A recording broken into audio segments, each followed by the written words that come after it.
Teleaula Natal. E aí galera, beleza? Sou o professor Daniel, da Rede Municipal de Ensino.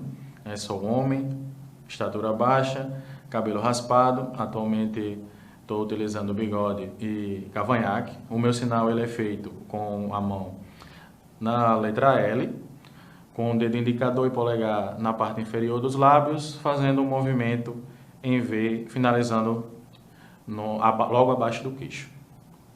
Bem, estamos aqui na semana 3, né, nas aulas de Educação Física. Vamos falar sobre lutas hoje. E nós vamos ter um total de 8 slides. No slide principal, de capa, a gente tem os dizeres da Secretaria Municipal de Educação Física, o logo da Formação Continuada Foco. E embaixo, semana 3, a primeira aula que vai ser de Introdução às Lutas e o meu nome.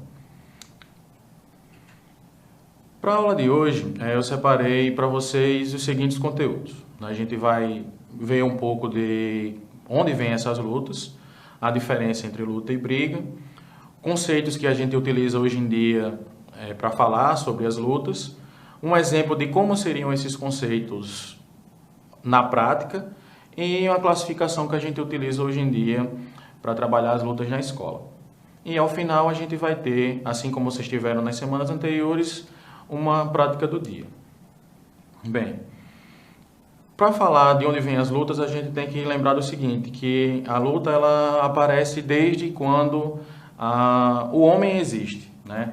Então, a gente tem aquela velha frase da lei da selva, a sobrevivência do mais apto, onde o homem ele tinha que lutar de fato para sobreviver, por não ser tão forte e tão, vamos dizer assim, buscando tanto uma sobrevivência em conjunto com os demais espécies de tribos, essas coisas, quanto também a questão de sobreviver, de caçar, de caçar animais maiores para poder se alimentar, entre outras coisas. Então a luta ela vem a partir daí, né?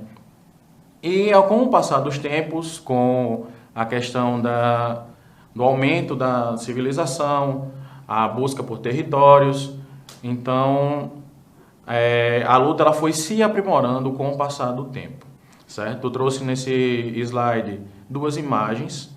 A imagem no canto inferior esquerdo, ela representa pinturas rupestres da época da pré-história, onde o homem utilizava de armas para caçar e também para se defender de animais mais perigosos.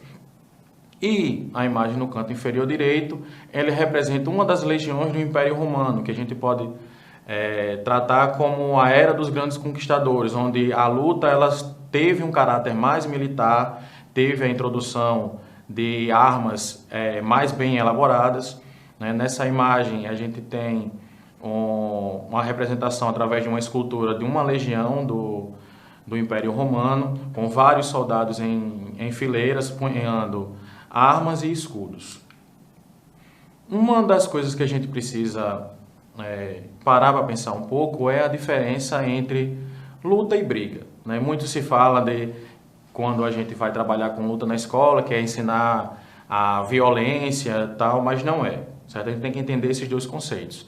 Briga ela vai ser uma ação violenta, onde não há regras, onde não há respeito, onde de fato o adversário ele é desumanizado, você não pensa em nenhum momento nas ações do outro, que pode levar até a matar esse adversário. Enquanto na luta, a gente já tem um parâmetro completamente diferente. É levado em consideração a intenção do outro, os objetivos, as habilidades são bem observadas, a gente sabe exatamente qual é o objetivo do outro dentro da luta hoje em dia. E eu trouxe duas imagens para exemplificar isso. De um lado, a gente tem, do lado inferior esquerdo, duas torcidas brigando no estádio. A gente vê que pode ter atos de covardia, onde um vai pegar o outro de costas, vai atacar de qualquer jeito, pensando em, de fato, em ferir, em machucar o adversário de propósito, né? E do outro lado, contrastando com isso, trouxe a imagem de de dois lutadores de judô, um de frente ao outro, né? Um com kimono azul e o outro com kimono branco, em posição de cumprimento ao início da luta, né? Hoje em dia, nas lutas, a gente sempre tem o cumprimento tanto no início quanto no fim da luta. Então, eu agradeço ao meu adversário por estar ali, afinal de contas, eu preciso dele para treinar, eu preciso dele para competir, né? E sempre prezando pela integridade do outro.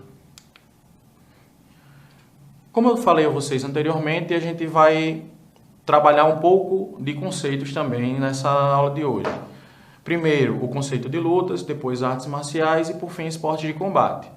Então, a luta é aquela que tem um conceito mais amplo. Como eu venho comentando com vocês desde o início da aula, é um conceito que vai além do embate corporal entre duas ou mais pessoas. Então, eu tenho a luta pela sobrevivência, eu tenho luta por direitos, eu tenho luta por territórios, por poder, diversos tipos de lutas, né? As lutas sociais, as lutas por classes e entre outros. O termo artes marciais, ele transcende os ensinamentos de técnicas, de golpes, não é apenas o ensinamento da luta como uma parte apenas técnica, né? Traz consigo o aspecto da guerra e da honra.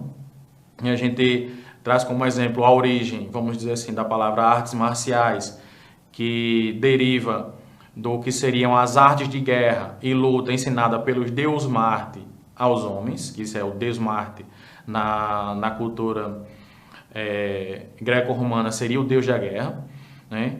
E esse termo ele está geralmente relacionado com as lutas orientais, porque também traz, além disso, o aspecto filosófico, o aspecto de formação integral do praticante, não apenas ele ser um bom lutador, ter uma boa técnica, mas ele também ser uma pessoa honrada, também ter um aspecto psicológico bem trabalhado.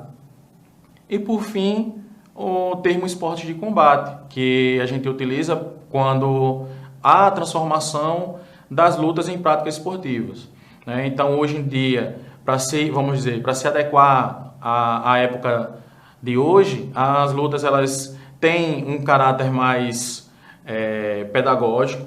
As lutas têm um tempo delimitado, um espaço de luta delimitado, uma pontuação a ser atingida. Não preciso ter que, de fato, finalizar, inutilizar o oponente, como eram nas guerras antigamente.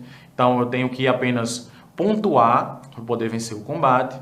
Então, a gente tem que pensar um pouco nessa distinção desses termos quando a gente vai falar sobre lutas hoje em dia, principalmente aqui na aula com vocês.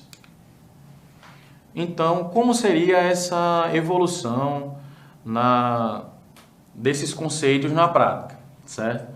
A gente pode trazer como exemplo o Karatê, que ele surge como luta na ilha de Okinawa como uma forma de defesa daquele povo, na época que não era permitido a utilização de armas. Essa modalidade ela vem crescendo e evoluindo, e a partir do potencial educativo que é percebido dentro do Karatê, ele passa a ser ensinado também em universidades japonesas, o que traz um caráter de arte marcial maior e fica de mais fácil visualização.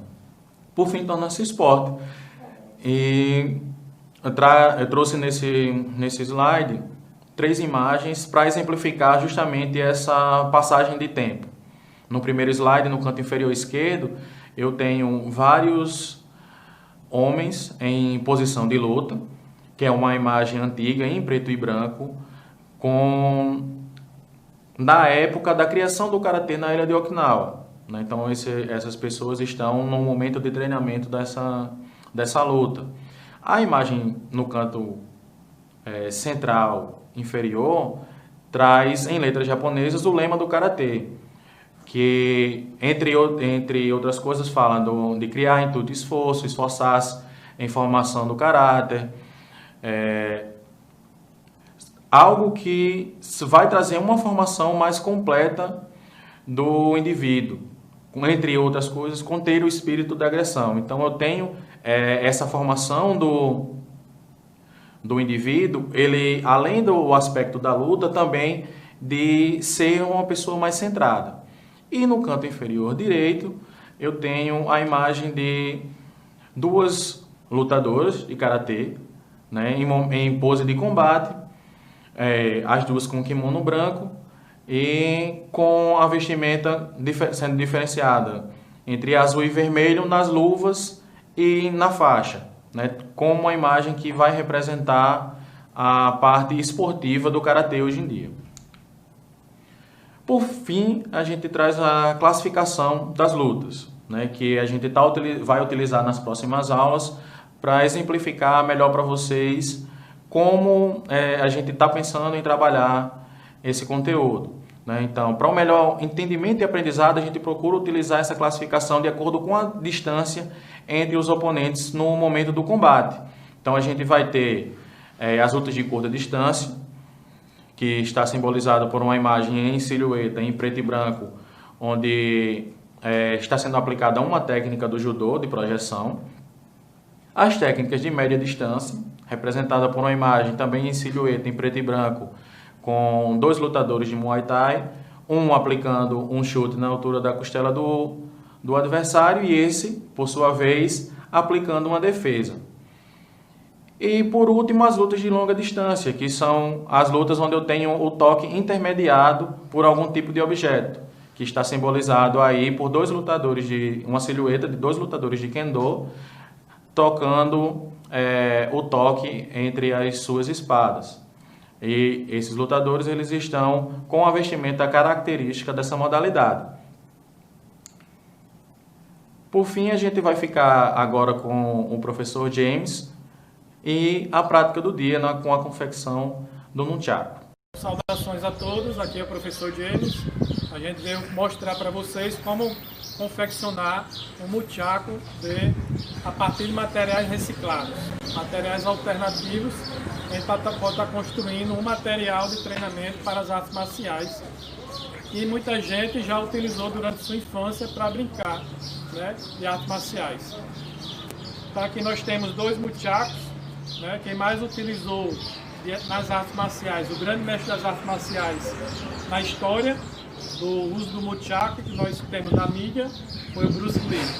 Então tem vários vídeos no YouTube que vocês podem ver com o Bruce Lee nas cenas de filmes mostrando a movimentação com o nunchaku. Então ele utilizou bastante nos seus treinamentos e também na televisão saiu para todo mundo ver a história dele utilizando esse implemento. Então o nunchaku ele é um instrumento para as artes marciais de longa distância, porque ele tem o alcance de atingir o adversário a distância de entre 1 metro e 2 metros. Então aqui nós temos dois nunchakus feitos de materiais um pouco diferentes. Aqui nós temos um nunchaku de cabo de vassoura e alguns grampos, que pode ser comprado no depósito material de construção. Utilizamos também um cadastro de tênis, aquele tênis que você não vai mais utilizar, então você guarda o cadastro para fazer o seu nunchaku, né? Aqui do outro lado nós temos o nunchaku feito de cano de água, cano de 3/4 de água, e também utilizando o cadastro de tênis. Também pode ser utilizado uma corrente velha, corrente de algum animal doméstico que você tem, um cachorro por exemplo, uma corrente que você não vai usar, você pode estar utilizando, ao invés desse ferrinho, né, você pode usar também um prego para segurar a corrente ou, no caso aqui, o cadastro de tênis. Para fazer o furo, tanto na madeira como no cano, você pode usar um ferro quente ou uma broca, né? Mais ou menos aí a broca 6 para fazer. E aí você vai passar o cadastro por dentro, dar um nó. Importante que você mantenha aqui aproximadamente 10 centímetros de distância. Após amarrar, dá uma conferida nesse espaço, né? Mais ou menos esse espaço aí. Depois de montado o seu nunchaku, você vai fazer alguns movimentos básicos que você pode ver no vídeo e tentar fazer. Então, é esse nosso tutorial. Sucesso a todos!